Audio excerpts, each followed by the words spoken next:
Welcome to Life, Death, and Everything in Between. I'm Gabe. This is Athena, and that's Jordan. Athena and Jordan are obviously new in the podcast, but not new in our lives. Athena is my spouse, and Jordan is a friend of ours. Um, I wanted to say that today's main topic that we're going to start out talking about is grief, trauma, uh, grace, and using those to change and better our lives in the future. I would like the two of you to kind of like introduce yourselves a little bit of background as we get into it, because no one knows who you are. Yeah, it's true. I don't even know who I am. I'm Athena, Gabe's spouse. I am, a mother, a person. Yeah, that's about it. I'm a person. Yeah. Mm-hmm. Okay. Yeah. Okay. That's Yeah, I don't know what else to sounds say. little. The person I am changes day to day. I don't know who I'll be when I wake up in the morning. Yeah. Right now you're going to college for. Oh, yeah. I'm going to college for environmental geosciences. I like to cook. I'm a photographer. Have had some interesting jobs in the past. Yeah, had a lot of jobs. I was actually in the Navy with Gabe. Crazy enough. That's where we met. Yeah. Yep. Now I'm here. Wonderful life. What a life. How about you, Jordan? What about me? Well, I met Athena in high school, and though we have moved around, we've always stayed in touch no matter what. Just have been supporting each other through us figuring out life and figuring out grief that comes with life. I just finished my yoga teacher training, so I'm a yoga teacher now. Congratulations, by the way. Yeah. Thank That's you, awesome. thank you. It's been a journey, and it's been fun and hard, and it's just the beginning of it. And so I'm just here for the ride, really. And Love I'm it. trying to learn every day. Love that so much. Yeah, Jordan was actually in our wedding. Jordan was in our wedding. And I was in your wedding. Right? Wow. Besties. Blessed, honestly, to know you guys. And to Thank be you. doing this with you, I'm very excited. It's exciting. I'm excited to get more people talk about more things, get more perspectives on existence. Yeah. Today's perspective in recent events for Athena and I. Yeah, to bring up, I guess, to shoot out with the topic of grief. Yeah. I've, struggled with fertility the past few years, really as long as I've been a post-pubescent person. Fertility has always been a struggle for me, and, we've experienced a couple losses in the past, and we went through some fertility treatment and had our now almost 2-year-old son, and Who's great. who's just the light of our life. Absolutely fantastic. And we just recently went through another loss, another miscarriage, unfortunately. I guess not even unfortunately, it's just the way that it is. As far as we have made it on this so-called spiritual journey, it doesn't make the hard feelings any less. It's still important that we feel the emotions that we experience during times of suffering like this. Absolutely. Yeah. The it's easy to talk about suffering and other hard topics when you're looking at it from like a outside perspective, but to experience grief, trauma, suffering, and have to put these different practices to the test is a different beast entirely. And I think we've been doing. I would say we've been doing pretty well because it's not, shut away from the grief. or the trauma or get completely entangled in it. It's to be able to live that human experience while still seeing the perfection in existence, even if right now sucks. I mean, yeah, like I feel like if you would have, caught me a few years ago, um, going through this same traumatic experience, because that's what it is, I don't think I would have handled it as easily. I think I would have let it, eat away at me. I would have let myself become victim to it. I would have said, I never want to try for a baby ever again. Please go get a vasectomy. Mm-hmm. I did say that at one point. Mm-hmm. um, but that was being pushed by fear and not through, Through love. through love. Yeah. Yeah. I've been super interested to actually get into yoga because I do have several spiritual practices, but I haven't done anything with yoga.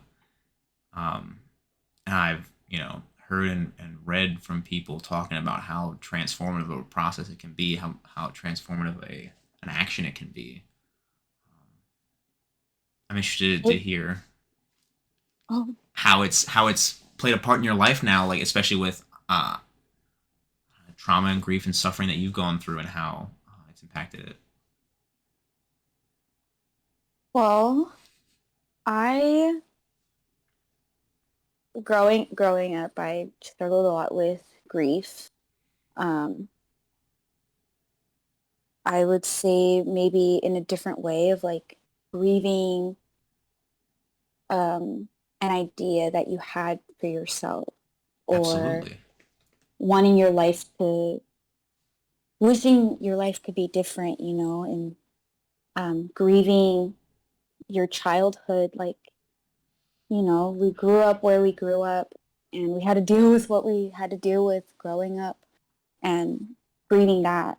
Um, so yoga really introduced me to myself in a time where I was really looking for myself, looking for something. And it was like my first form of therapy. I would journal before a practice and go in and or set my intentions for what I wanted to, do in a class. And then I would come out and journal some more. And um, sometimes it was not pretty. It Oh, was that really rough, like raw emotions that we feel as humans.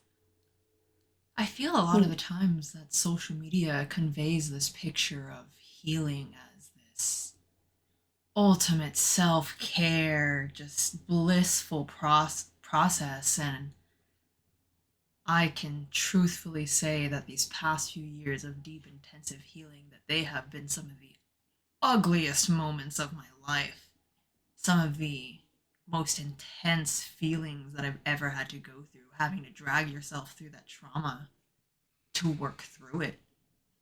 And I feel like that kind of prevents a lot of people from doing that. And it's funny that you bring up where we grew up. Me and Jordan grew up in Stockton, California, and its reputation is not the best. Um, unfortunately, so it's a wonderful place. There's so much community.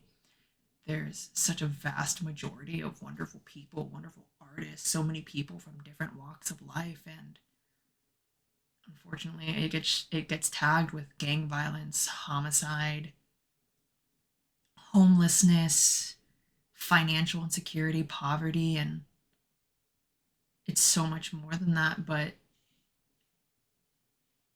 I also can't shut out the fact that a lot of people in Stockton are suffering. And it's just unfortunately a part of the way that we grew up. Yeah, it's it's not hidden from you. You watch your friends go through it. You You watch your family go through it. watch your family go through it, and introducing social media, you know, trying to have air quote the perfect, everything, perfect life, perfect, family. Um, My bad. but Okay. it's but just I guess just it's hard to confront your feelings, like you're saying, like healing is not always beautiful. It's It's not a Disney very movie. It's not a not at all. yeah. Not at all. Do you think that you would be the person you are, the self that you identify with without that suffering? I think the suffering that I went through, the grief and the trauma that I experienced, it gave me experiences so I could empathize with people better. I think that's what I think for Sure. myself. Yeah. I think there's always been this innate part of me that has been a dreamer, been someone who looks at, the bright side, thinks you can do anything if you really put your mind to it. And I think that really helped me get out of the situation I was in and build the life that I wanted to build for myself and create connections the way I really wanted to. Um, Without that, I don't think I would be moving through life the way I do. I think I'm still recovering. You go through your childhood is what, like 18, 20 years, right? Of like being, you know, controlled and told to be certain ways because you're a child. And Training you to be a person. yeah. And so you have to, like, it's really, imagine all those years being molded a certain way. And now you have to spend all these other years unmolding yourself, undoing it all of it. And it's a lot. But so finding the patience with yourself and like, this was in my class today that I was teaching, was being kind and nurturing to yourself when you need it the most, in those times where you think you're the ugliest, awfulest, worst thing that has ever happened. Showing yourself just a little bit of love in those times, it really does start making a difference. Giving yourself grace. Giving yourself grace. One quote that Gabe likes to reference from Alan Watts is, you wouldn't, look at a cloud and go, why is it shaped like that? That's an awful looking cloud. You wouldn't say that about a child. You wouldn't say it to your friend. So we need to treat ourselves with the same grace and respect. Because we're all still part of nature. And we're also human. We are. Yeah. Being human comes with this wheel or range of emotions. They just are there. They are a part of like what we are capable of doing here, is feeling these natural things like grief, like anger, like sadness. And our society tells us that those aren't okay. Actually don't feel that. If you're sad, be happy. I used to say that all the time. I used to say like, don't cry, blue skies. And someone said it back to me one time. I remember that. Oh my God, yeah. I remember that. You remember that? Yeah. Oh, how we've grown. How we've grown. I really and I meant it with, pure love and just wanting someone to feel better. But when someone said that to me later on, I was like, whoever told you that? And you did. Who are you to tell me this now? Oh my goodness. Just comes right. It's full circle. It comes right back. Yeah. Oh my goodness. That's an incredible example of just the, like, getting a true taste of like empathy and being in other people's shoes and perspective. I love that. Yeah, it really, there's so much in the West that is just so focused on everything should be good. Everything should be productive, everything should be efficient, everyone should put on their best face, especially, and I don't mean to, like, talk mess about social media. It definitely has its benefits Sure. in a world of so much physical isolation due to grind culture, capitalism. It really does help us connect and find communities when we're otherwise isolated. But we have to remember that it's a highlight reel, it's not reality. And reality, and I don't even like to say the good and the bad because it's not, it just is. Things are just the way that they are. And good and bad is subjective, and it I say we're taught like in our society about how like anger, sadness, frustration, feelings of not being enough are bad feelings and we shouldn't feel them, but they serve an important purpose. So the same vein where we can be like making mistakes is good because we learn from them. These quote unquote negative emotions are good because of the growth that can come from them. It's the balance of, the Tao, the way, the um you cannot have music without the space between the notes. You can't have the good times without the bad. So like to live in a culture that's so focused on always putting your best foot forward and having that smile on your face, it does almost it takes away from you the ability to grieve when those windows of grief are when you're most vulnerable and you can process these emotions. Um, and just 'cause, like if you don't process them, then it doesn't mean that all right, these aren't going to bother you anymore because grief comes in waves over years and decades and I can definitely attest Not a to one and done kind of thing. No. no.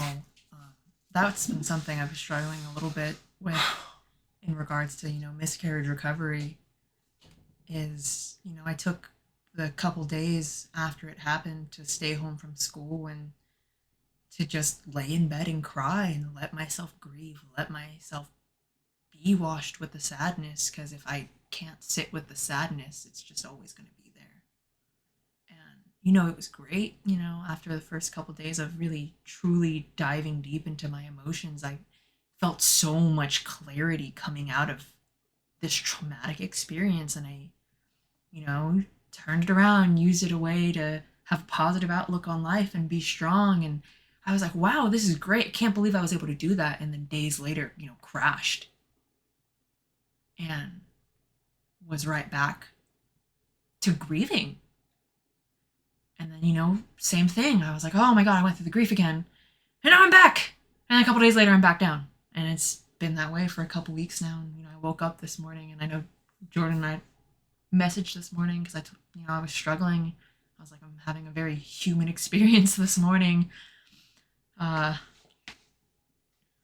She shows up like she always does and offers to be there and help me through these times, because we love each other. And I love you. healing is, I love you so much.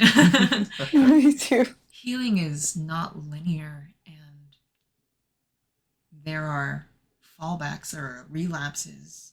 We fall off the bike, but we get back on again. Mm-hmm. And that's what faith is. Yeah, having faith that this grief that you're experiencing isn't forever, but also because it's not forever, Allowing myself to be with it. Allowing yourself to be with it because it's not forever. It will pass. It's like being with a toddler. He is The toddler. He's bonkers. He's going around. He won't eat his dinner. He won't sit down. He's throwing things everywhere. He's losing his mind. He's shrieking like an animal. But in a few years, he's not going to be like that, and he'll never be like that again. And so it's it's hard when he wakes up at 7 a.m. on the weekend, or 6, or 5. Oh Lord. But it'll be gone, and it's already gone so fast. It has, and that's why I'm such a proponent of presence, mindfulness, being conscious of our surroundings and ourself and each other, because we're not guaranteed the next moment. But if we're here now, what else could we ask for? Yeah.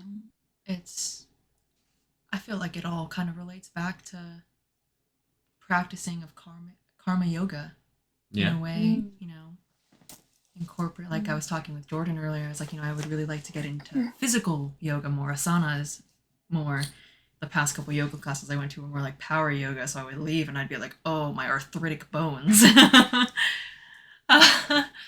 But there are different practices. I really enjoy karma yoga, bringing that aspect into every moment of my life, and something that something positive that has stuck with me from the miscarriage is just I'm already so grateful for Matthias, especially because we had to try so hard to even get pregnant and not miscarry with him, and just to go through this experience again just makes us realize how special he truly is. And He's your angel baby. he is our angel baby. And another thing with forgiveness is I remember the same week that I miscarried, I miscarried on Monday and it was Friday, and I was in the library at school, printing out some work, doing some homework before class, and I was just thinking, oh my God, like, why would my body do this to me? How could she let me down over and over again? And to bring it back to what you said about grieving what could have been, grieving the life you thought you were going to have. I never thought growing up that I was going to be infertile, that I was going to have PCOS, that I was going to have these rheumatoid conditions, but it was the karma that I was dealt. So I'm going to work through it. And I remember being in the library just degrading my body, and I remember I just stopped and I was like, oh my God, like, why am I doing this to myself? My body created and held Matthias. Like, she's just doing her best. I'm just doing my best. And I remember looking down and holding my stomach and going, I'm so sorry, uterus. Like, I forgive you. And if it happens again, if it doesn't happen again, I'll love you regardless. I'll forgive you all the same. And that was a form of clarity I've never felt before. Struggling with chronic illness, chronic disease, it really is a whole different kind of grief that no one prepares you for. It's a grief of a life that you're not able to live. And I think I'm okay with that now. My life is on the path that it's meant to be. Even if I don't like it, it's all part of the curriculum.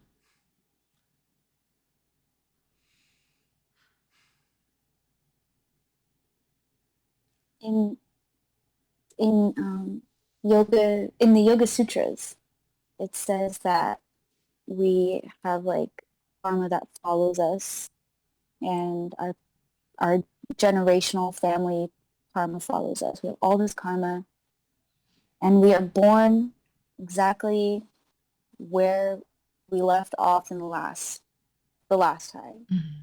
so we can continue learning the lessons that we were in the middle of. And that brought me peace, knowing that it wasn't just like I remember asking like why all the time. Why why is it like this? Um, Sometimes you don't get to know the why, but you are where you are, and coming to terms with that and finding love in them. And I think especially now more than ever, I I wouldn't have not been able to get through this previous miscarriage if not for the community and support that I've surrounded myself with. And, the moment that I found out I was pregnant, despite having previous miscarriages, I didn't want to hide that I was pregnant. I text Jordan right away. I was like, oh my God, dude, I'm pregnant again. I called my parents. I told all my close friends because what I didn't want to happen was what happened with my first couple miscarriages when, and this is not my mother's fault, you know what I mean? She meant well, but she was like, don't tell anybody until after your first trimester because if you lose the baby, you're going to have to explain yourself. And it's not her fault. That's a very common way that people think. It's the way the majority of people think. And I remember being so alone, going through my grief, going through that isolation, and not having anyone but,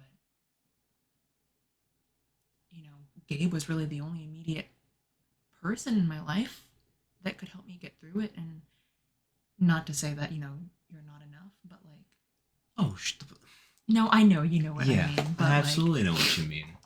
It's important to have community. And this time around, I felt so much love from everybody. I felt so much uplifting and support and space for me to process my grief.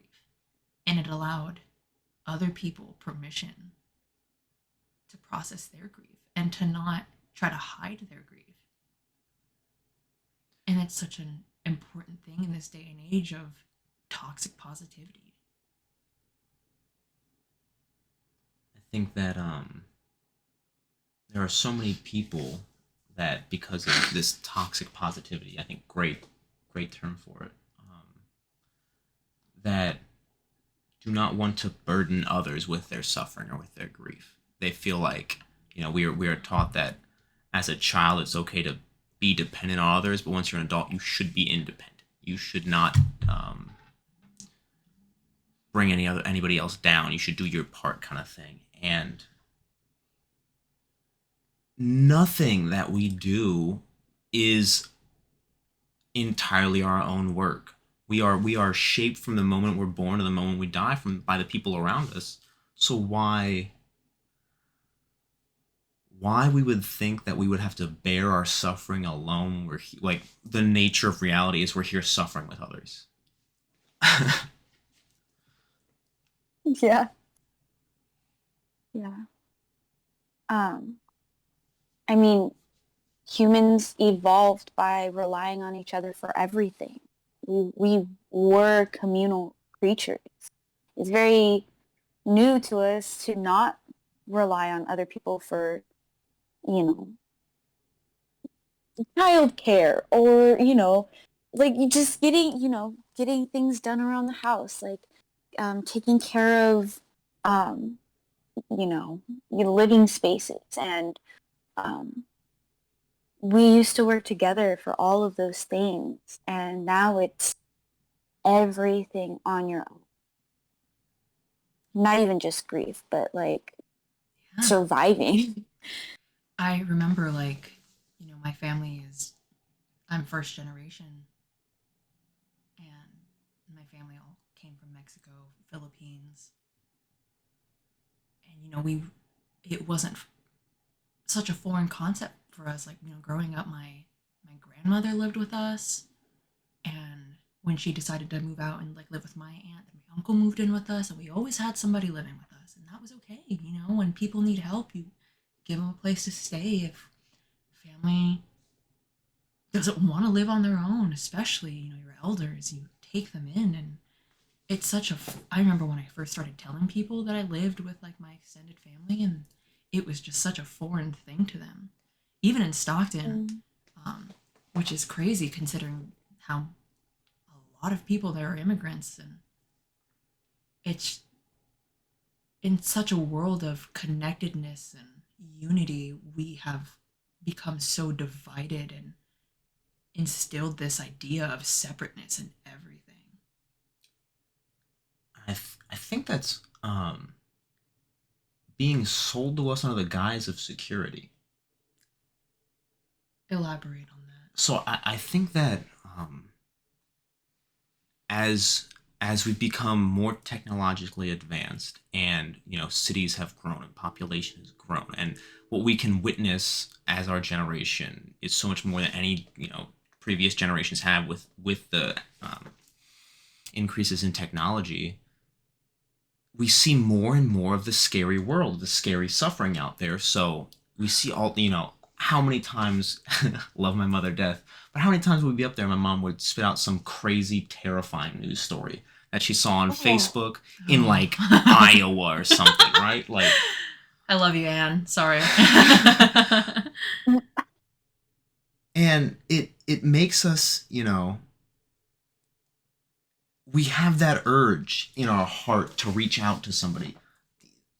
Driving home today from picking up Matthias, there was a homeless man along the side of the road, and I wanted so badly to just at the red light get out of the car and go sit with him. Um, but in the moment, I thought about it, the moment was gone, and we were moving again. And I talked to Athena briefly afterwards. And I think the next time we pull up on a homeless person panhandling, I'm just gonna get out of the car and sit with them Until they until they tell me to make you leave. go Yeah. away. Because it's the fear that this person's crazy. This person's on drugs. This person's just selling a ruse, and they're gonna rob me at the next. I'm gonna get whatever. Like if I take somebody in, they're gonna kill me in my sleep. Some terrifying story that's being put out by the news or social media. So we lock our doors. We put up our walls, and we don't try and connect as much for the fear of being hurt. But the the beautiful thing about a truly open heart and human experience is you can allow yourself to be sensitive, to be tender, to be vulnerable, and be hurt and continue to move forward knowing that that's part of the curriculum. So, I mean, I think family I don't think is necessarily being sold under the guise of security, but like talking to our neighbors, the people just catty corner across the street, I've never talked to them. We've only talked to our one next door neighbor, Miss Rosalind. She's Yeah. the sweetest, but like Why? no one in our neighborhood talks to each other. Even Remember in back in the Seattle. day, my neighborhood we would all come outside, all the kids would play, we'd be running out there until the streetlights came on. Now it's, oh my god, you hear about all this human trafficking, all this child abduction, all this, rape, rob, this, that, and every form of trauma is just thrown in your face, as a precaution. And while the intent is good, it's just created this vast network of fear and mistrust, and especially the West. Yeah, I can only speak to the West. I can only speak for the West as well. I mean, growing up, I, as a woman, I was taught to be fearful of everyone and everything. It was ingrained into me to be cautious. I think there's a balance, but living in fear, it really does limit you. And it was limiting to me for a long time. When I first moved to Minnesota as a 20-year-old, I realized how much I was fearful. Like I could barely go to the grocery store without having an anxiety attack, and I'd have to stay home for days because it was just so much to go into this new city that I hadn't been in before for very long and do these normal, regular human things. Human. I just wasn't, I had never done that before. And so to see me living in Seattle now, being able to do that stuff, it shows me how far I've come. But I kind of forget, you forget where you've come from. You're like, oh my God, yeah, I used to be scared to go outside for a while. Oh boy. I went to a play once. Especially during the pandemic. The pandemic just made it, so much worse. Like that was really hard. And um but I saw this play, and one of the characters said, like, as women, like, fear is sewn into our skin at birth.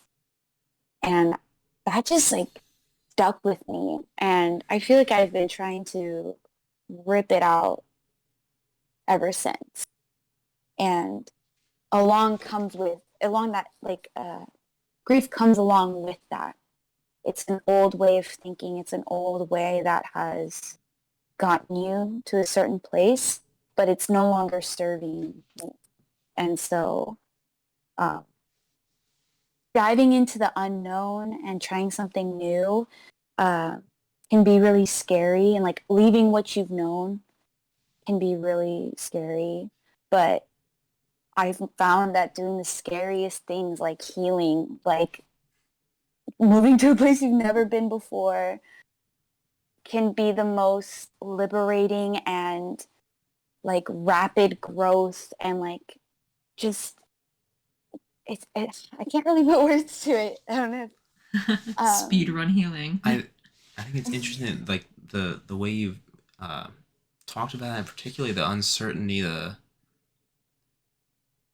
entropy is the natural state of the universe. There's so much crazy thermodynamic processes going on, and the fact that we have all this order here that is Earth and life is phenomenal.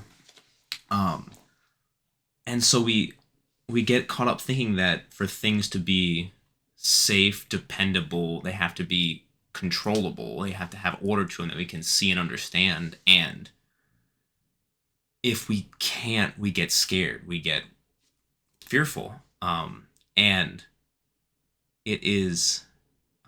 So I'm right now. I'm working on. I'm becoming a living, dying project volunteer to work with people who are dying, and the organizer of this organization, Ramdev Dale Borglum, he talks about how there was this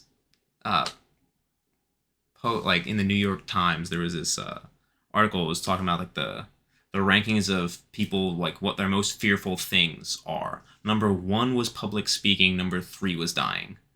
That's so funny.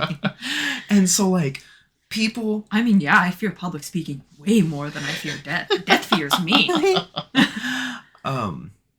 So like people's fear responses to things can be so illogical at times because death is so like comparatively, death is so much more of an uncertain time than public speaking. You have a fairly good understanding of what's going to happen with public speaking, but there's so much anxiety in the people judging you, people thinking this, if you stumble over your words, if you say the wrong thing, and so people get inside their own heads. So it's crazy how much in all of this humans can be their own worst enemy when it comes to grief management, exploring life, growth. You know what's crazy is some of the best public speakers are not perfect speakers. They still stutter and they still stammer, but they tend to not let it take over the whole thing, and they move confidently past it, and I sometimes just joke about it. And me, I would be like, "Oh my god, I'm so sorry. Oh my gosh, do I sound stupid right now?" But I know that's not the case, and it just happens, and we can't live in fear of that judgment, because if we're constantly thinking about what everyone else thinks and what everyone else is doing, what everyone else might do. I know because I lived that in my early 20s, late teens. It keeps you from doing anything. I had such a fear of starting anything because of the fear of judgment. Oh my God, what would people say? What would family think? Oh my God, what would this person from middle school who follows me on Instagram that I haven't talked to in 15 years think? Well, 15 years, that's a little much. It's not far off though. Yeah. Oh God. But but the moment you start to let go is when you can have it all. Yep. Gotta love Ram Dass. Oh man, what a dude, man. What a guy. Aren't we all I just mean, a guy? Some dude. Some dude. We're all just some dude. oh, we are, huh? Just trying to understand it, trying to figure it out. There's really nothing to figure out. We're just here. It's a balance of like being here and But in a way, that is understanding that we're greater than this. in a way that kind of is figuring it out. You know, all we have is here and now. Again, easy to talk about though when you're experiencing. Yeah. We're sitting here in our rooms talking about that, and then if tomorrow I get T-boned, like Yeah. harder to be present when the present moment isn't great. No. You know. That reminds me. I was in Stockton. Oh, I can't believe I'm gonna share this. I was borrowing my little brother's car to get around to my classes, my yoga classes, and my mom wasn't in town, so her car was just sitting in the garage. And after a lot of convincing, I was like, "Can I please use your car? Like, I just need to go. Like, I was gonna go pick up donations and bring them to the homeless shelter." And she was like, "Be very, very careful. Like, I swear, if something happens, it will be over." And I was like, "It's gonna be fine. It's gonna be fine." And so I'm driving her car for the first time. I leave the next day. Like, I'm like looking both, I'm like driving so careful. I'm sweating because, white knuckling it. Just like trying to be careful. And I got in an accident. Did you really? Within 10 minutes. I did. Oh my God. Literally within 10 minutes. And I couldn't even see the we had hit each other before I could even see the car. Was Like, this in Western there was no Ranch? way. This was in like downtown Stockton. Oh my goodness. And it was just like, of course. Like, there's literally nothing I could, like, this is just one of those moments where you have to be present, and it just is something that happens, and you have to be here for it. And, of course, the lady came out, and she was, like, really mad, and I come out, and she's, like, screaming, and I'm like, I cannot scream with you. Like, I cannot yell. Like, Yeah. are you okay? Like, everything was fine. Everyone was such a small fender bender. It really wasn't even like big. But by the end of it, we fist bumped and walked away. Oh, isn't that such a beautiful thing? I was like, yeah, okay, you take care. Like, and it was resolved, but it was just, yeah. Like, You know what almost makes me think, if you weren't so worried about having an accident, would it have happened? I think you're right. I think you're right, but I think you're right. So- I think it was just such a big thing, and I was so worried about it. Like I drive in Seattle. Like, these streets don't make any sense. People just cut you off. Like, you are on defense mode all the time, and it's fine. It's fine. But of course, like, it's just going straight. I think that's a phenomenon that is present in so many, like, is a human phenomenon. Like, it could be anything you're trying to do. If you're like, all right, I'm gonna crush this next test that I do, and you're like, while you're in the test, I'm gonna do this, like, and you're not getting into the flow state, the Tao of it. You're my example is a lot of times with I play first person shooters, and I'll be like, oh, remember the mechanics, this and that, and try and do this, and I'll do terrible because I'm thinking about it. I'm not just doing it. And so you're over here, you're thinking, oh, drive carefully, don't get in an accident, don't do this. And the whole time you're occupied with driving carefully, and you're not just driving. And I think that people are doing that constantly throughout their lives. And so instead of just living and doing the thing, they're focused on doing the thing. You meet your destiny on the path you take to avoid it.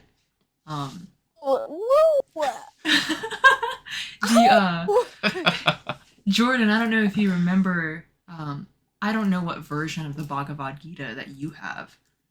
But in the in the introduction that we have for the translation that we have, it talks about how karma stems from thought as well. And everyone's like, how can karma stem from thought? I didn't do anything. But if you compare a thought to a seed, a tree cannot grow but from a seed. And our actions cannot grow but from a seed. And I'm like, if you didn't have that seed of getting into an accident. I get so I am working on racing thoughts. Like my brain can just reel and just go and go. And it's like, okay, it's okay, calm down. So part of me for a while was worried, like, am I going to accidentally manifest something because I'm worrying about it so much? Like, worrying about the worrying. Just the endless cycle of it all. And at some point, you're just like, stop.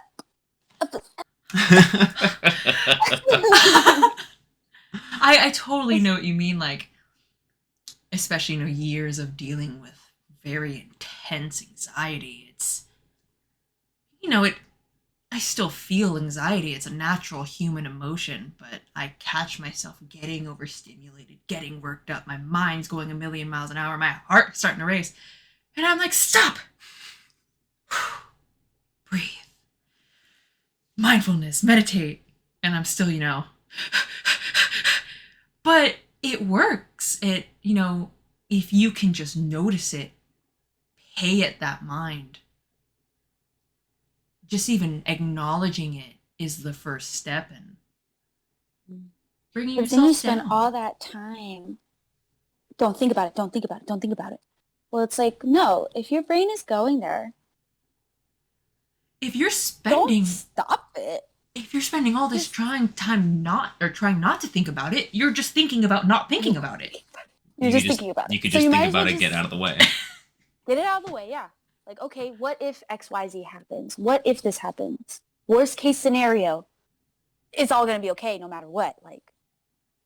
And it always comes back to that. No matter what, you always have your breath. You always have your practice. You always have your bed to go sleep in. What if if you're so blessed? Like, there's so many, it's all going to work out no matter what. The worst thing that can happen is you die. Dying. And I don't even think that's the worst thing that can happen. No, I don't even think so. I don't think that's the worst thing. We all die. Death is great. Death of the physical body is the alleviation of suffering. It's like taking off a tight shoe. Yeah.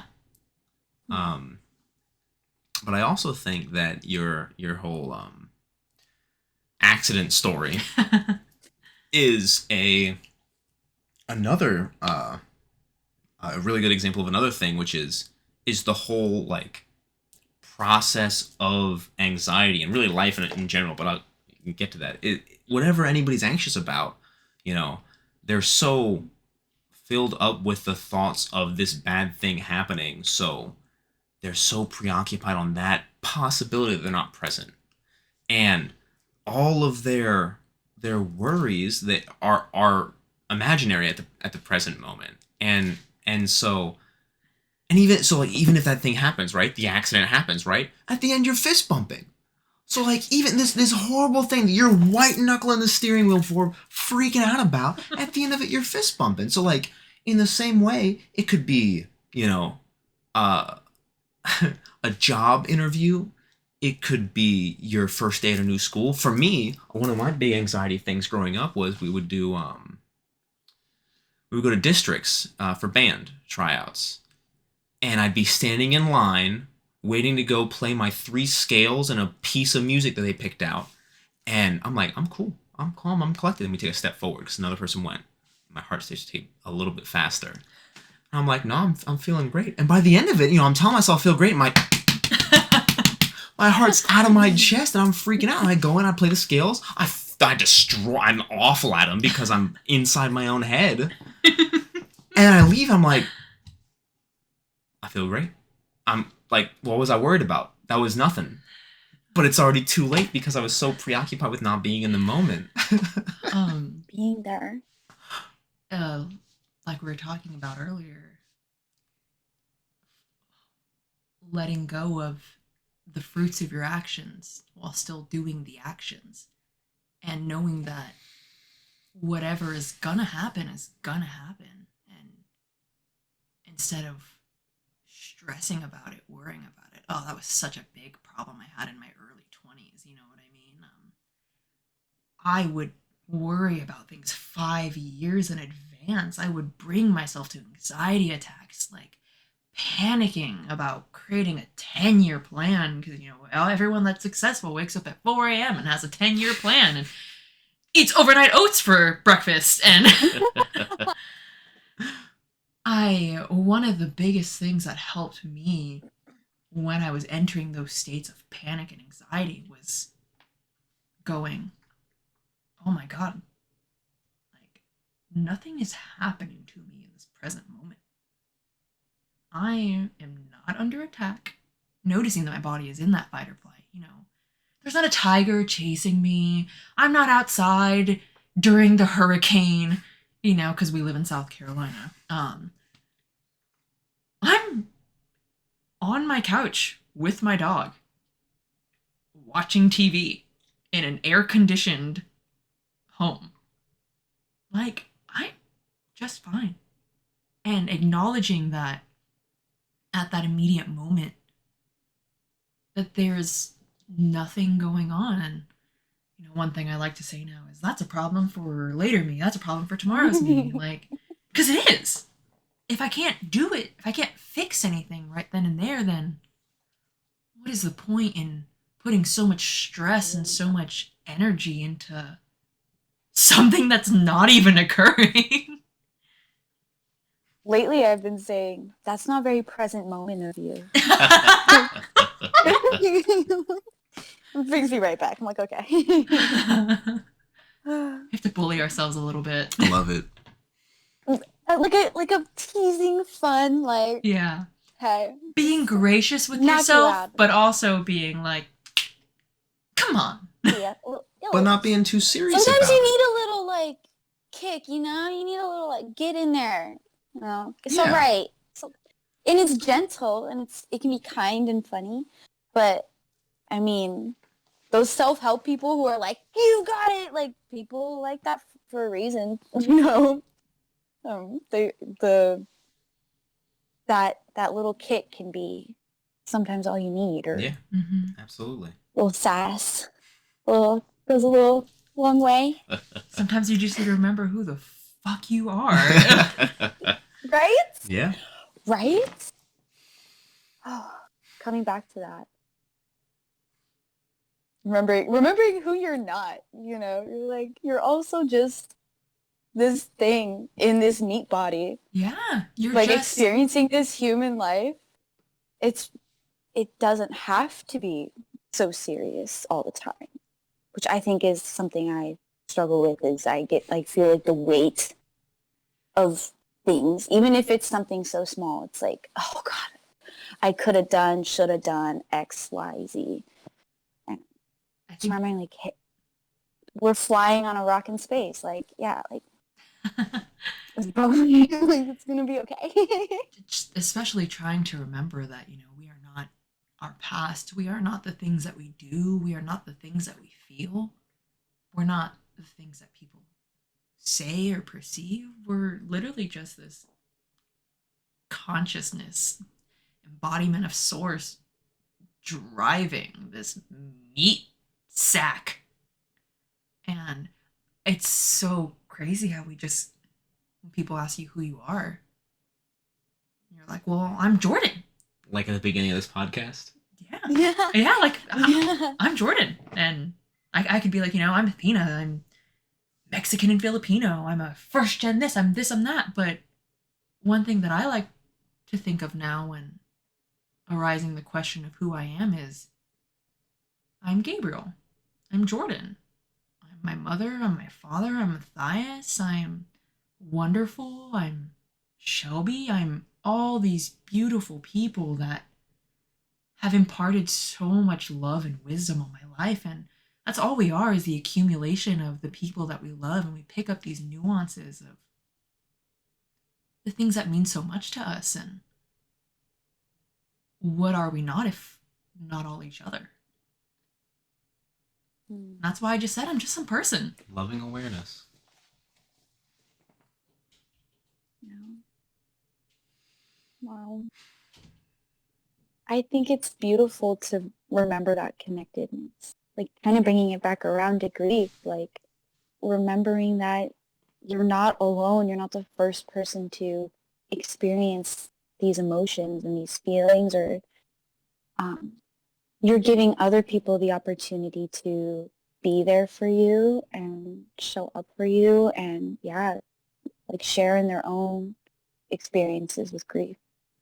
And that is something so beautiful and special that not even just humans can do, but other mammals and animals, like It we look is. to nature, Yeah. like we're not that different. It's funny you bring that up. So I think I know you know what I'm going to talk about. But Yeah. so in the Netflix documentary Fantastic Fungi, um, Mm-hmm. it talks about how trees will use the mycelium, like the basically roots of the fungi, to send electrical signals, uh, to send information to other trees. And there are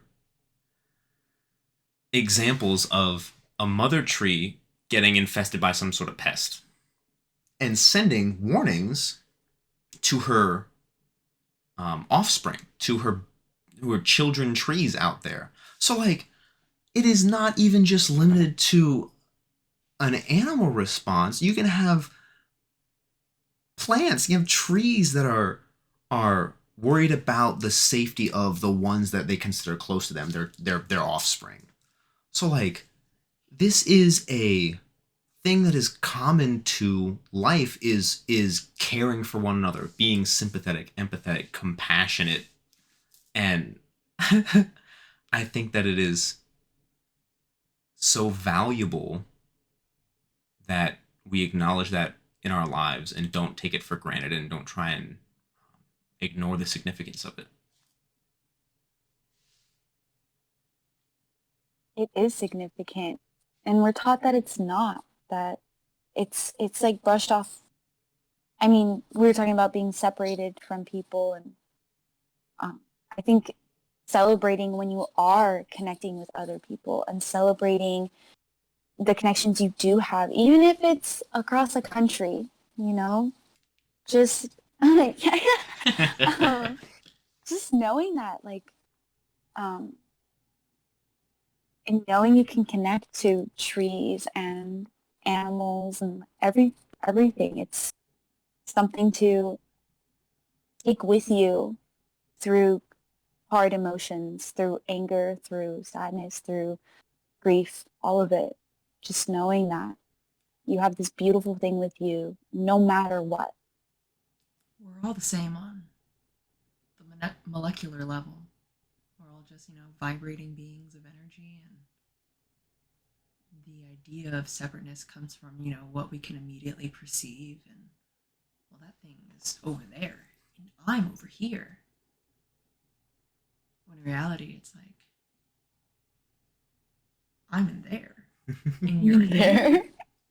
And it's such a fascinating thing that we can be so connected. And that's like one of the things I value about, our friendship is, we talk fairly often, not long conversations. We check up on each other, but every few months, when we do FaceTime, have a phone call, and we just, catch up and talk. And we've known each other since, I think you were like a sophomore, I think. And It's been like 8 years. seeing how nothing has changed in terms of our support, our connectedness, our love for each other, our compassion for each other. And even though, like, me and you are nowhere near the same people that we used to be, oh my goodness.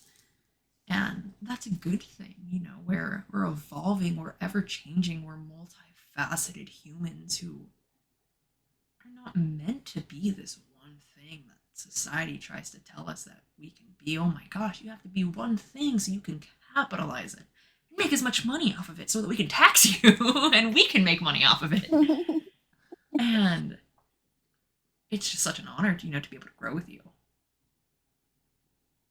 Really is. My It really is. my hope for this podcast and the website that I've made with it and the Facebook page that I've made with it is the hope that someone out there listens to the podcast, comes across it in some manner, and is grieving and is wants to have someone that they can connect with to not be so alone because they don't have someone right now. And I want to cultivate that space to give birth to community, to fellowship, to connectedness. Because some people don't have that access. So join That's life, death, and everything in real. between on, you know, Facebook, Discord. The plug. You know, catch Jordan at Mother Yoga in Seattle. Yeah, if you're in Mother Seattle, Yoga. check it out. I think that's a pretty good natural ending point, honestly.